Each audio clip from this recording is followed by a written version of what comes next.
Heartbreak once again for the Iowa football team. Another game versus a ranked opponent and another loss. Make that, I believe it's 12 in a row now to ranked opponents, maybe even 13. As Iowa loses to USC 26-21 over in Hollywood, as they fall to 6-4 on this season. What does it all mean for Iowa? Where does Iowa go from here? What is the future of the program? We're gonna be talking about that tonight.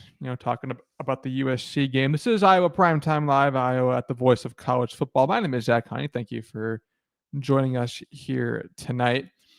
It is our call-in show, so I'm gonna put that link in the chat here in just a second. And if you want to hop on, talk about Iowa football, rant, grieve, get things off your chest, whatever you want to do with Iowa football, I'm game tonight.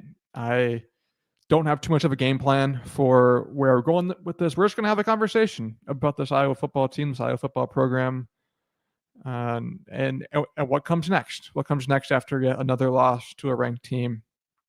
Iowa's got Iowa has two regular season games left and a bowl game. We can talk about those later, but yeah, if you can tell in my voice, I'm not even going through my full intro. Make sure you follow me on X at Jack_Heine. You can follow my written work at Hawkeyes Wire.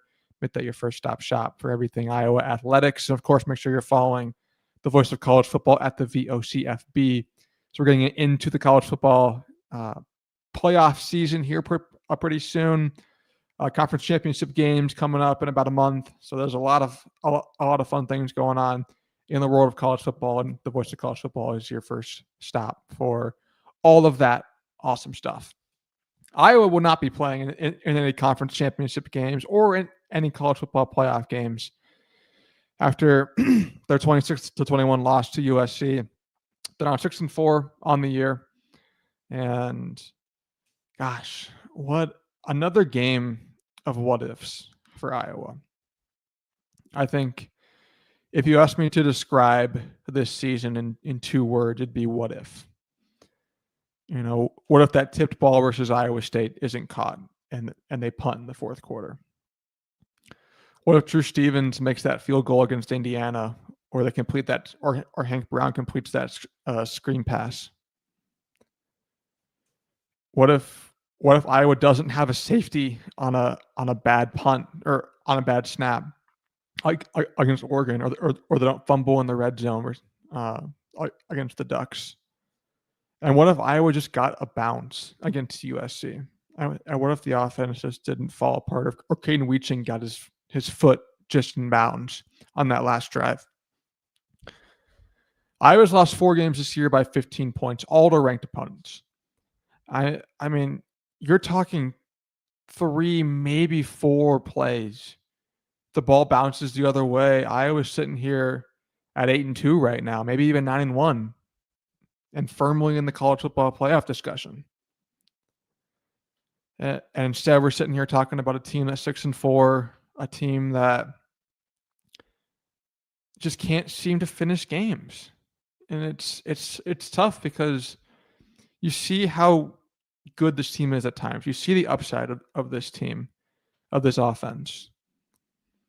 And just to not be able to close these games out is frustrating.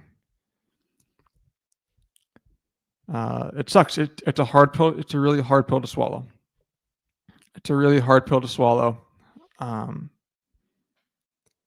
If you can't tell by the tone of my voice, I'm still feeling pretty defeated about this season, even multiple days out of that USC game. This was tough. This was really tough.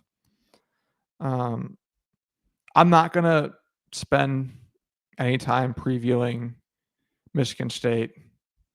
I just don't think that's worth the time tonight. Michigan State is a terrible team this year. They're 3-7 overall. They're 0-7 in Big Ten play. They've only lost one Big Ten game by 1 possession. At every other a conference game this year, they've lost by at least 2 possessions.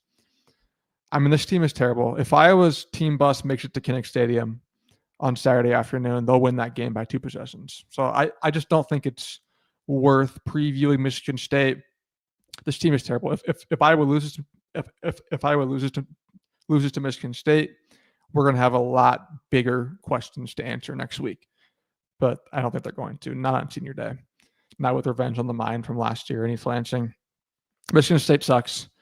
They are terrible. They're having lots of on-the-field problems and off-the-field problems.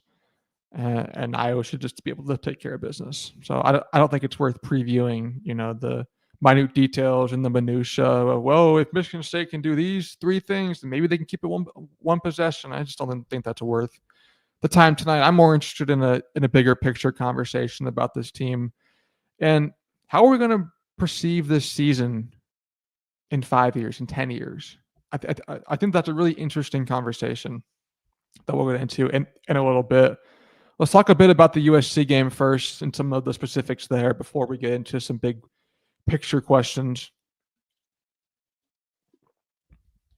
I'm going to share my screen. All right, 26-21, Trojans win on Saturday. Iowa at one point led 21-7 in the first half before USC finished the game with a 19-0 run. We'll start on the left side there. Iowa's offense. First half Iowa offense, A grade. I mean, 3 touchdowns. They were doing whatever they wanted to. They were running the ball well. They were hitting some big plays in the air. They were showing a lot of creativity. I mean, we got our own Philly special play. The Iowa City special, Reese Vanderzeet tossed in a touchdown to Mark Gronowski. Gronowski had the Holy Trinity, the trifecta in the first half, a passing, receiving, and a rushing touchdown all by himself in that first half. It was his 10th game in a row with a rushing touchdown. He scored in every game this season for Iowa on the ground. He has 13 rushing touchdowns this season with that touchdown toss as well. It was on a 4th down to Dayton Howard, a little 2-yard completion there. So really great stuff in the first half for the Iowa offense. Second half was a whole other story. They just could not get anything going really in that second half until the final drive where they were able to get down into the 30-yard line and a 4th down heave to Caden Weechin and his foot just lands out of bounds or maybe 2 inches away from that being caught and Iowa having a 1st and goal into the 10. It didn't happen. And just a tough second half for this Iowa offense. Let's take a look at the drive charts, actually. Iowa in that second half, punt, turnover on downs. Just not good enough. Just not good enough. And USC scored on what's that? 1, 2, 3, 4, 5. 5 of their final 6 possessions. That wasn't a kneel down. It's just not a recipe for success. If you're Iowa, just not a recipe for success at all. Mark Gronowski throwing the ball 12 of 19, 132 yards, 1 touchdown, 1 pick, which I'll talk about in just a second. Reese Vanderzeet had that touchdown toss to him as well. Running the ball, Kamari Moulton, 15 carries for 90 yards, average 6 yards a carry. Wish he would have gotten some more carries. He was running the ball really well and just did not. I think he should have been closer to 20 to 22, 23 carries in this game. He only got 15, which is a little unfortunate. Jazz Patterson had 8 for 37, 4.6 yard average. That's not bad. Mark Gronowski, 8 for 32. And then Weechin had 1 for 21 on an end around. Xavier Williams, 1 for 3. Iowa, as a team, rushing for 183 yards on 5.5 yards per carry. So Iowa's rushing game showed up, but they played well. They did what they needed to do to win this game. But once again, Iowa, the passing game is... I just don't know what to say more about the passing game. We're 10 games into the season. Iowa has not thrown for over 200 yards in a single game this year. I don't believe they did it last year either.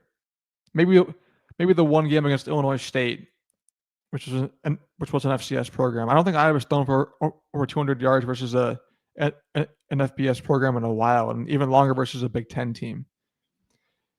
I think it was Deacon Hill in 2023 versus Rutgers was the last time Iowa threw for over 200 yards in a Big Ten game. That's 2 years ago. I don't understand. I've said it all season long, and I know Iowa's competitive. They're winning games still. This offense is getting better. I know. I get it. I understand. But why the hell is it so difficult for this team and this program to throw the damn ball? I don't understand. I really don't get it. There are teams and there are programs with way less talent than this Iowa offense. Way less talent. Mid-major teams. Lower level Big Ten and SEC and ACC teams. And they're throwing for 200 yards consistently. Consistently. Iowa has the 130th ranked passing offense in the FBS this year. Just damn near right at the bottom. If Iowa has a top 100 passing offense, if they're 100th in passing offense, they're 8-2 right now. I'm not asking Iowa to come out here and sling it and throw it around the yard and then act like the 99 2000 Rams, the greatest show on turf, where you're throwing for 5,000. Like, I'm not asking for that. Can you be competent? Can you throw for 200 yards in a game? That's not a lot. That's not a lot. But apparently for Iowa, it's an enormous task. And I don't get it. And it's not the reason why they lost this game.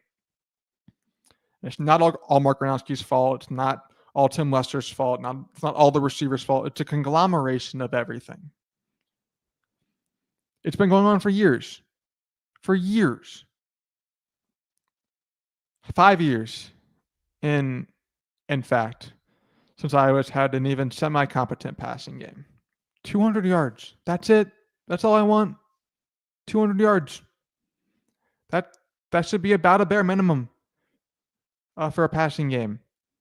Iowa hasn't done it once this year. And they haven't done it in 2 years in conference play.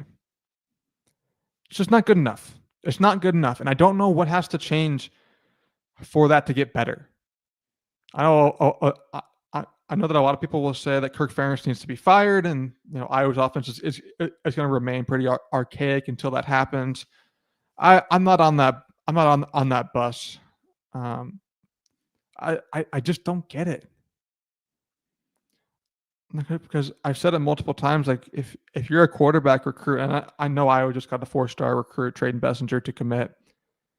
If you're a high-level recruit at the quarterback or wide receiver position, why would you ever want to go to Iowa? You're not going to throw the ball for a lot of yards. You're not going to get drafted into the NFL. You're not going to make a big name for yourself.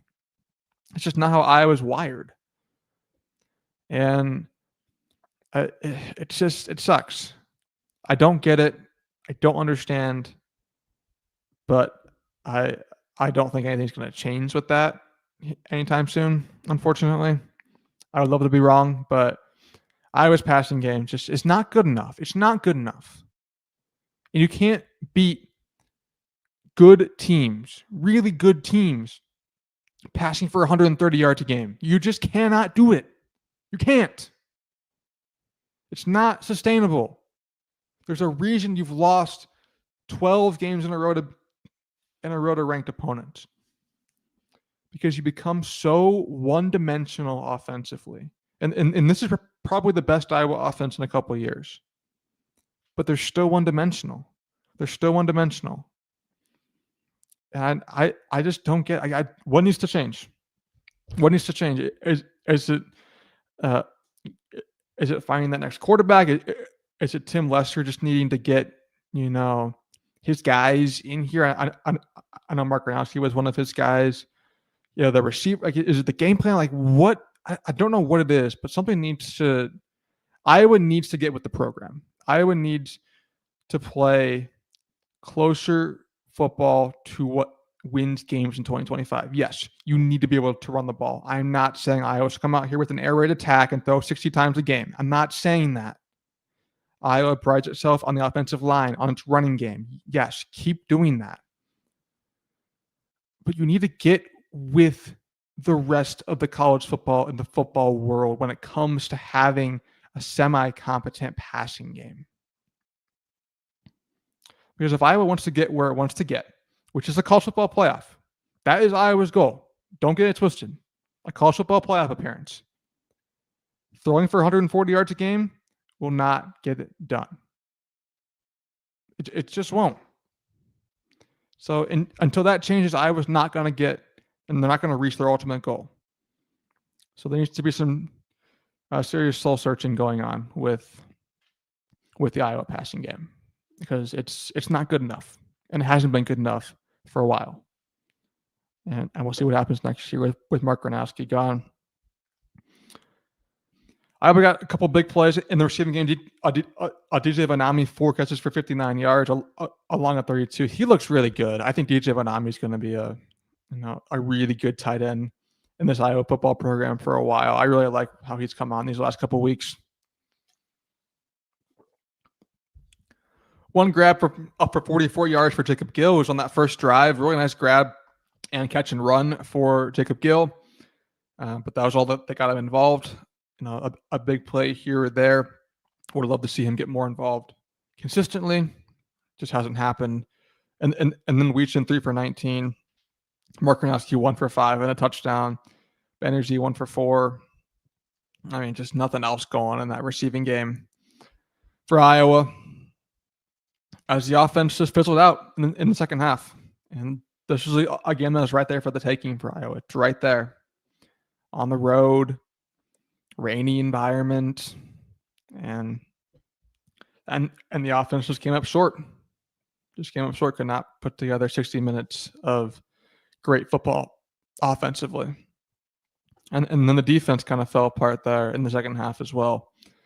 Which we'll get into here in just a second. We got Cyhawk C Money in the chat. Got a lot of things to say. He says, first of all, Hawks come ready to play every week. You can't fault them, or you can't fault this team for anything other than not making a handful of key plays. They do that, and they're undefeated right now. Yeah. Kirk Ferentz puts them in a position to win. Players just need to make a few more plays. And yeah, I talked about it right off the bat. Cyhawk C Money, like Iowa's 3 to 4 plays away from being 8-2 right now. And I think that's what makes it so frustrating, for everyone involved, players, coaches, fans, the athletic department. Like it's because you got so close. It's why it just makes it a bit more frustrating. And they're right there, and they just make a couple more plays, they win these games, but just not able to execute. Unfortunately, not able to execute. Season of flukes, as you say. Year of bad bounces, bad luck. 2015, they got good bounces. Yeah, I think especially the bad bounces were, like, you could see it in this USC game. I mean, there were 3 to 4 times in this game where a play happened, and I just looked at my TV and I was like, of course, it bounces like that. The interception that Mark Gronowski threw, I mean, it bounces off the hands of, I think, Jacob Gill. It bounces off his shoulder pad perfectly, 5 yards backwards, right into the hands of a USC defensive lineman. I mean, I don't even know how that works, physically. I don't know how the ball bounces that perfectly off a shoulder pad, backwards 5 yards, right into the hands of the USC defensive lineman. I mean, 99.9% of the time, that ball bounces off the shoulder pads and right to the turf, incomplete.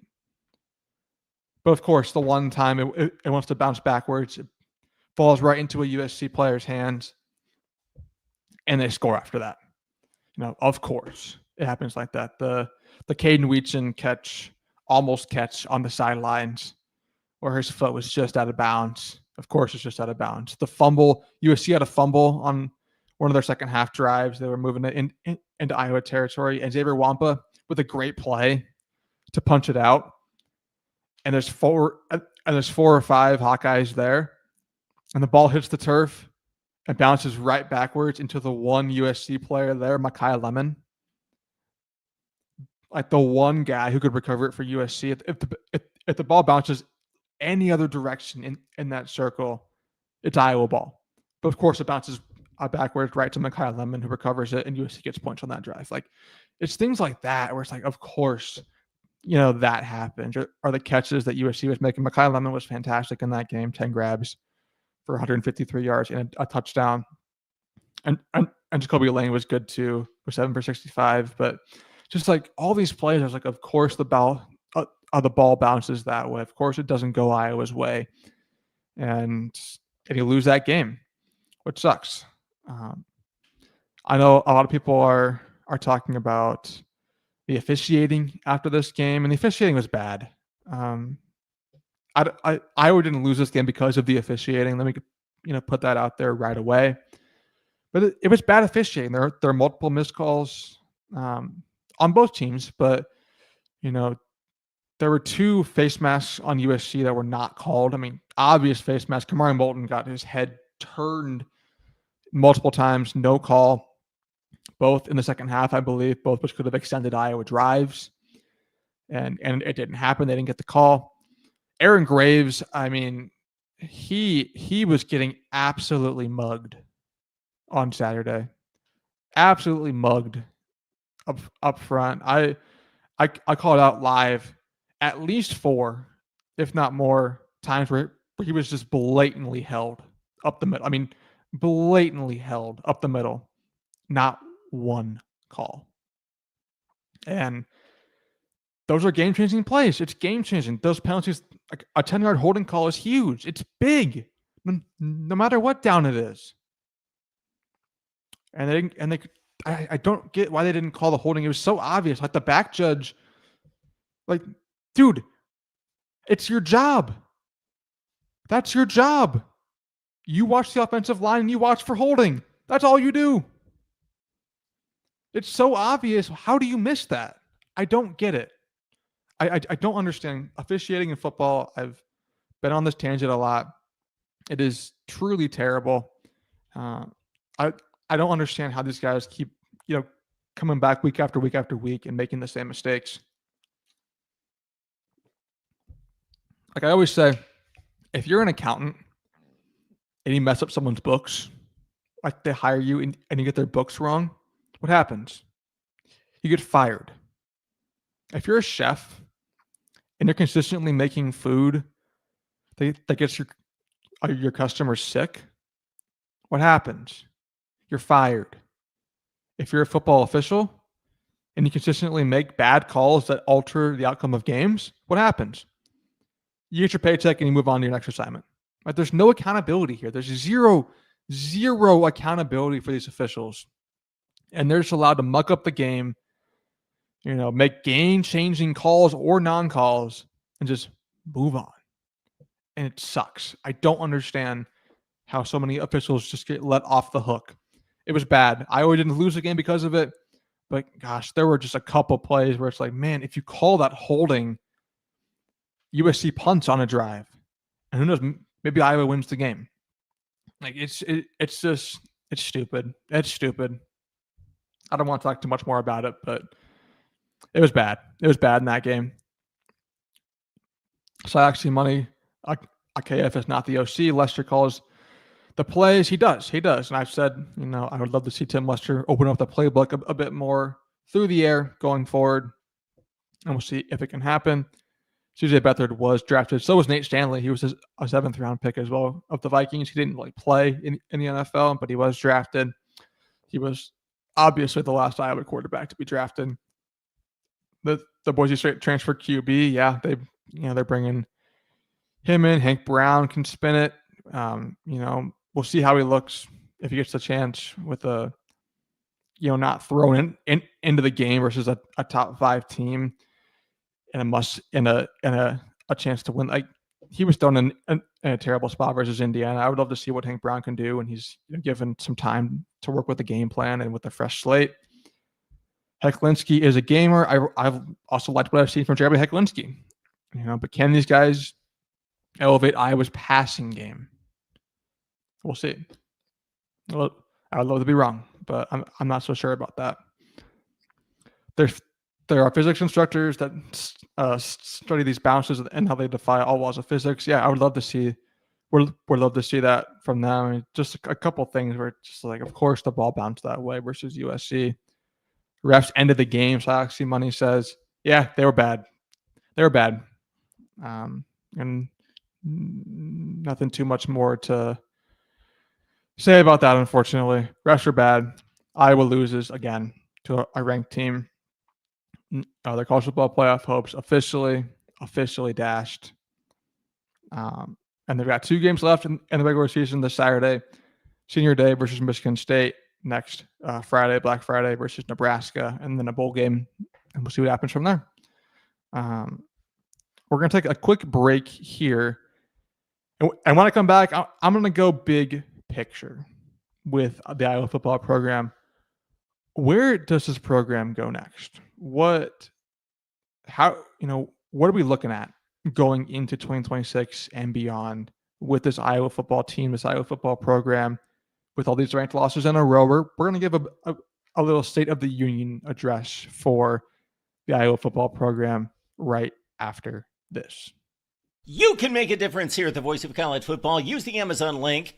Financially contribute to the Voice of College Football without spending a penny. Same shopping experience. It's easy. Go to any video on any channel. Go to the description section and grab the link right next to the capital letters that say Amazon.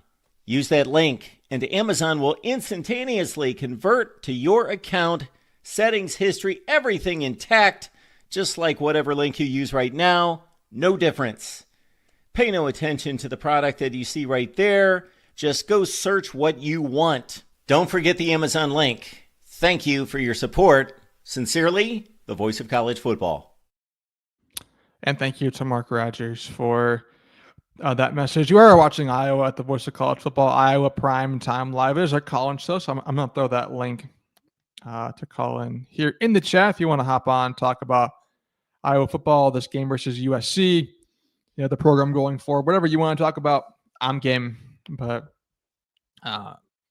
make sure you're following me at Zach_Heine on X. You can follow my written work at Hawkeyes Wire. And of course, make sure you're following the Voice of College Football at the VOCFB on all of the social media icons that you see there next to our name. You can find this show if you missed the first half of the show, or you got to leave for the second half of the show, or if you want to tune into future shows. All of our shows on this network are on Spotify and Apple Podcasts.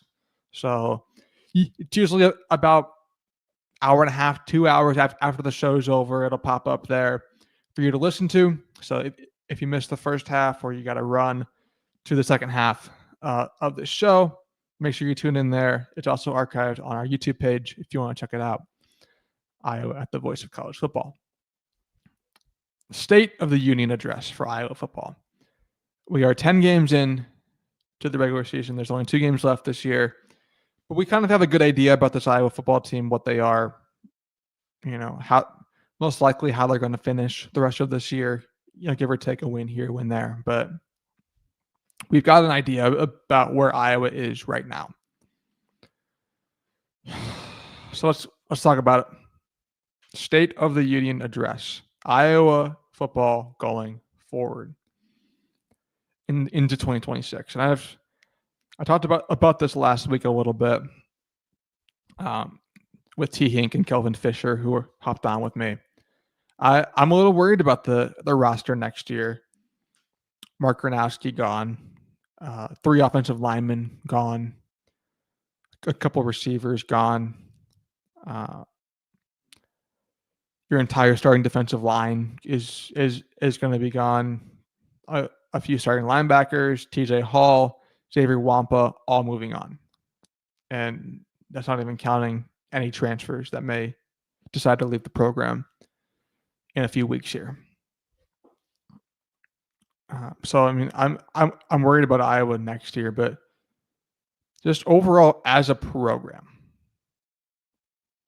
Iowa's goal is to make the college football playoff. Let's get that straight right away. This is a team that wants, especially in the 12-team playoff era, this is a team that wants to and is capable of competing to make the playoffs. We've seen it this year.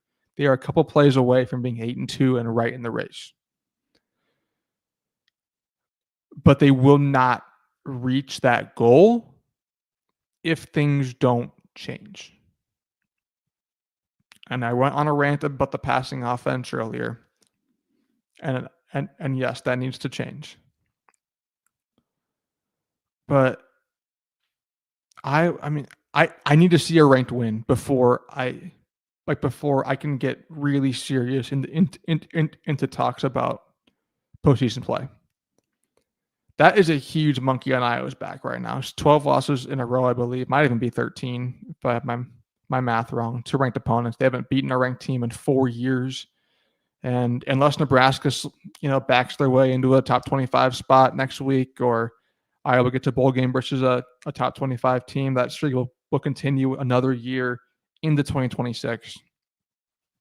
It's until I see a ranked win, I cannot put Iowa in these conversations for the playoffs and for the postseason seriously. You have to get it done. You got close this year. You played some really good teams and you came up just short. That's got to change next year. That has got to change next year. Can you get over the hump? I think they can, but until they do, I'm going to wait until I believe. I got to see it to believe it with that. That's the biggest thing right now. For me, is that's sitting over this Iowa football program is just that losing streak versus ranked opponents. It's a black cloud over this team and this program right now that they have to get rid of. Beat a ranked team. At this point, I don't care. I don't care who it is. I don't care if it's a 3-loss Nebraska team that just slides into the 25th ranking next weekend and you go and beat them. I don't care if it's some mid-table SEC team, like you play out Vanderbilt in the bowl game and you win, or I do not care who it is, how you do it, where you do it. Don't care. Just get it done. Get that monkey off your back. So I think things will start to open up from there once Iowa gets that done. But right now, it's just kind of hanging over the program, and it's a problem. It's a problem.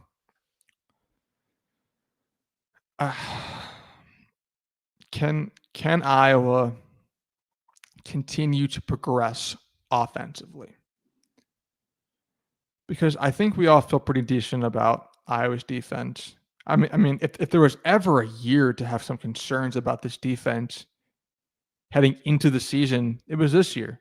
I voiced them on this show, on this very show, before the season started. I said I'm a bit concerned about this Iowa defense. I'm concerned about the linebackers. I'm concerned about the secondary a little bit. And some of those concerns were valid. But wow, have they really rounded into form? I know a tough second half versus USC, but I really like what I've seen from Carson Shire over the last few weeks. Jaden Montgomery stepping up, Jaden Harrell making some plays. How about that secondary? TJ Hall been outstanding this year. On the outside, Deshaun Lee really stepping up this last month. He's been playing some great football. Xavier Wampa looking like that 5-star prospect that Iowa recruited. Cohen Entringer developing. My guy, my preseason pick for a breakout candidate, Zach Lutmer, having a big season. I trust that defense. I trust Phil Parker. No matter who they bring in, no matter who returns, I trust that unit. Can the Iowa offense get up to speed? We've seen baby steps. We've seen them put together some drives this year versus Oregon, that last drive to take the lead. I was like, wow, when was the last time Iowa did that in that kind of situation versus that caliber of opponent? The rushing game has been really good. Mark Growski making some plays with his legs. We've seen some progress, some baby steps. But can Iowa progress further from there? That's my biggest question with this program. Because it needs to continue to get better and better and better. Especially through the air. I like Tim Lester a lot. I think he's a good coordinator. Iowa's got a couple guys on this roster: Hank Brown, Jeremy Hecklinski. They've recruited okay at the quarterback position. But can they get their next guy? Can they get their guy that they're going to have in the program for a while? Because Mark Gronowski, like, if he was a junior this year or a sophomore, I think people would be really excited. All right, like we've seen him with his legs now. Another offseason with the program to learn the playbook. Boom, like next year he's good to go. But you only get him for 1 year. Can Iowa find their Nate Stanley, who started as a sophomore and was able to be there for 3 years?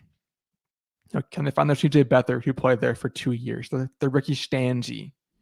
These guys that break out and have multiple years to learn the system, because like you even hear Mark Gronowski recently talking about how he's still getting up to snuff with the Tim Lester offense in the system.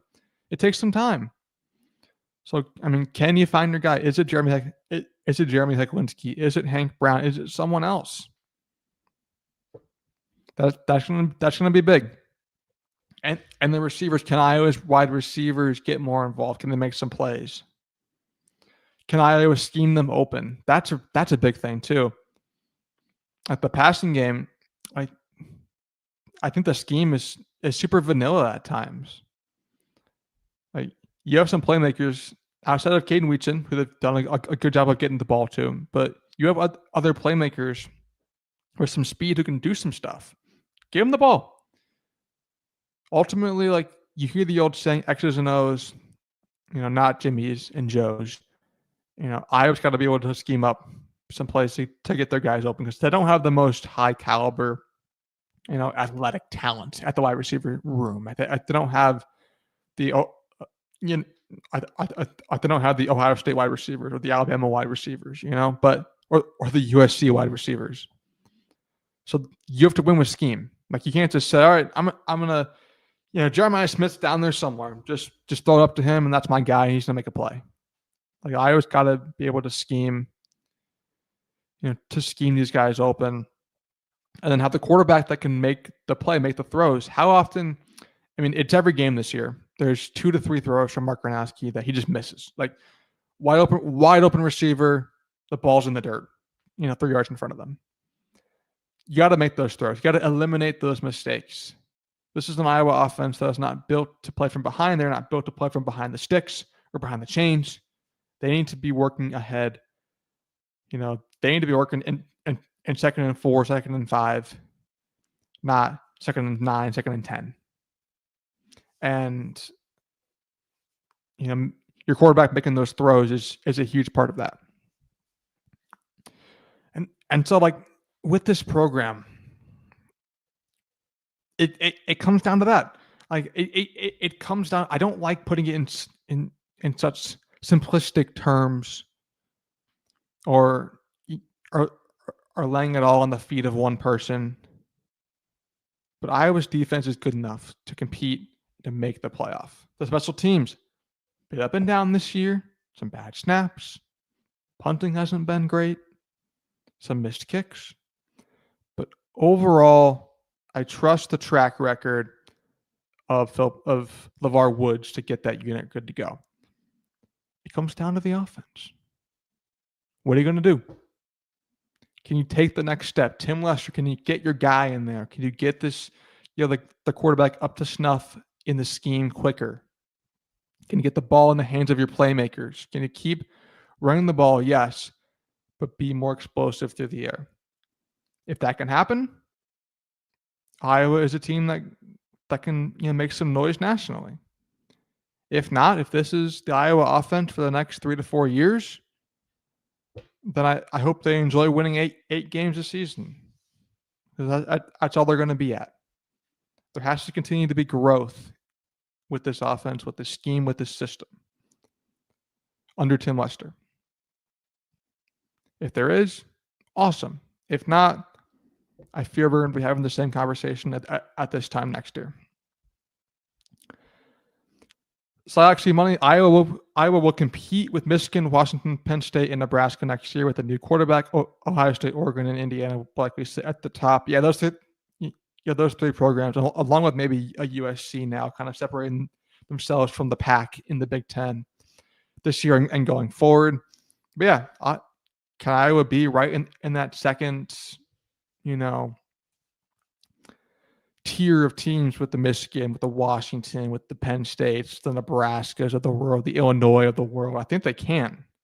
I think they definitely can if the offense can continue to take steps. That's the big thing.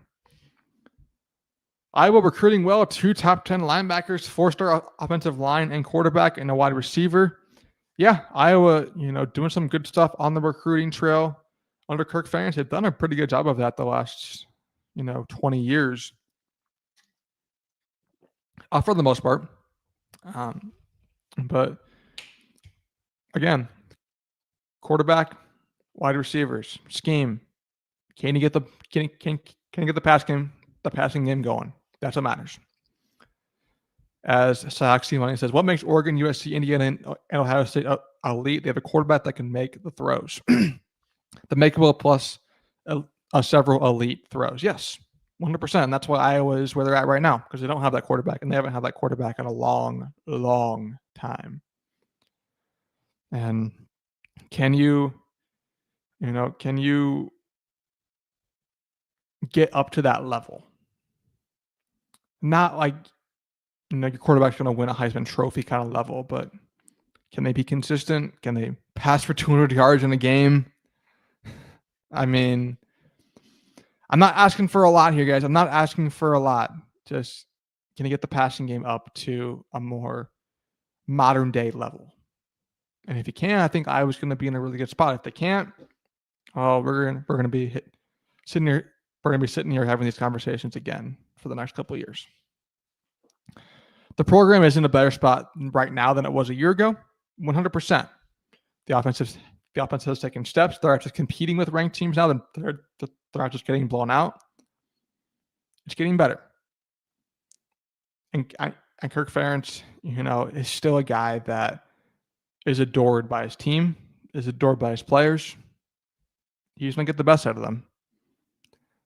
And we'll see what Iowa can do. We'll see what Iowa can do going forward.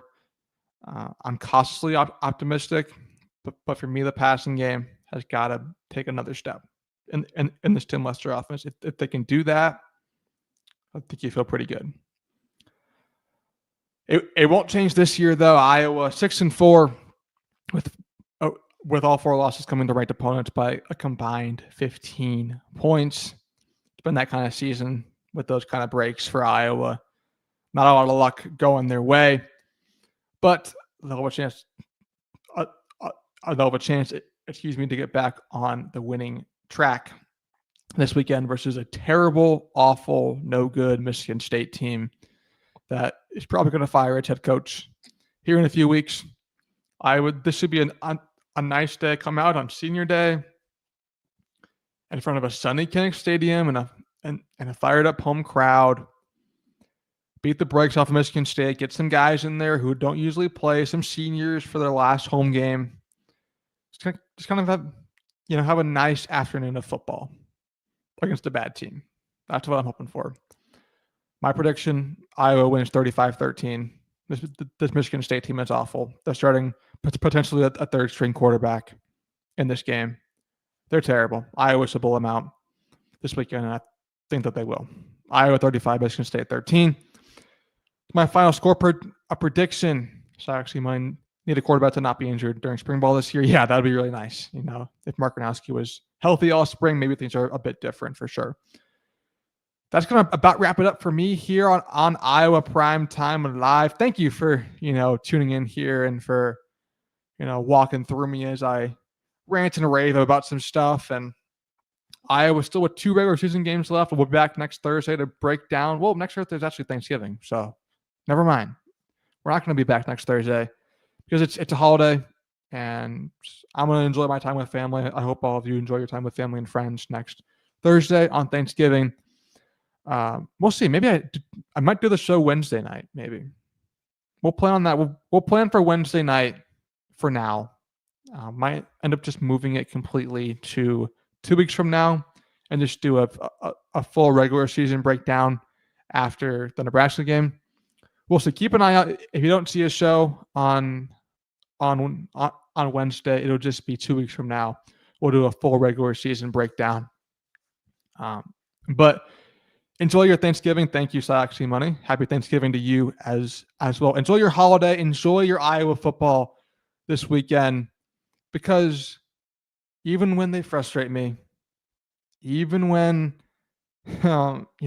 they break your heart, as Saxy Money says, always and forever, go Hawks. Have a great night, everybody.